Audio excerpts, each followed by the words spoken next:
Le zèle pour notre service doit procéder de l'autel, c'est-à-dire de la croix. Tout ce qui n'obéit pas à cette loi devra mourir. Qu'est-ce que la croix? C'est lorsque notre vie propre est mise à mort. C'est aussi lorsque nous laissons vivre Christ. Ceci est en accord avec Galates 2:20. Je suis crucifié avec Christ et je ne vis plus moi, mais Christ vit en moi.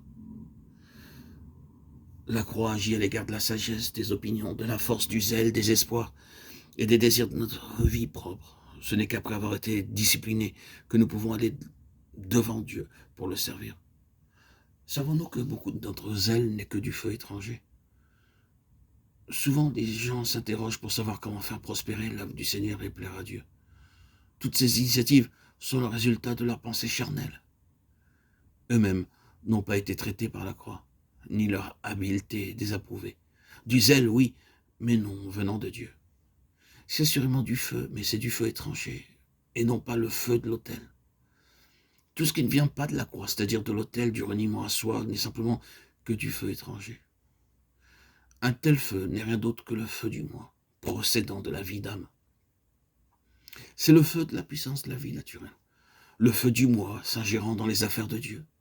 Les choses peuvent indiscutablement être de Dieu, cependant la vie de l'âme peut vouloir décider comment les accomplir. Si nous sommes dépendants de notre sagesse, utilisant nos méthodes, en insistant dans les affaires de Dieu avec nos opinions, nous apportons du feu étranger, du feu qui non seulement ne peut être accepté par Dieu, mais qui provoquera notre mort en sa présence. Nadab et Abihu étaient fils d'Aaron, et Aaron était le grand prêtre choisi par Dieu. Ce que firent ces deux hommes n'était pas de la rébellion contre Dieu. Leur intention était de brûler de l'encens pour le servir et pour lui plaire.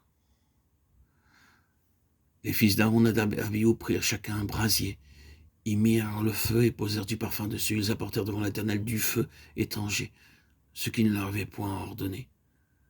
Alors le feu sortit du devant de l'Éternel et les consuma. Ils moururent devant l'Éternel. Parce qu'ils ne se conformèrent pas à la façon d'agir de Dieu. Ils furent jugés par lui.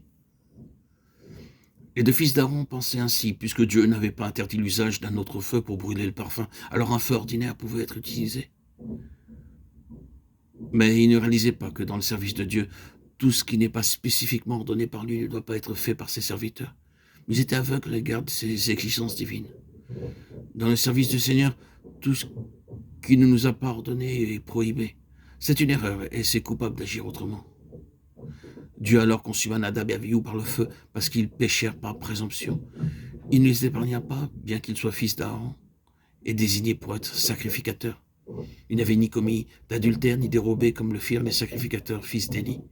Ils ne s'étaient pas rebellés contre un ordre précis de Dieu en faisant ce qui était interdit.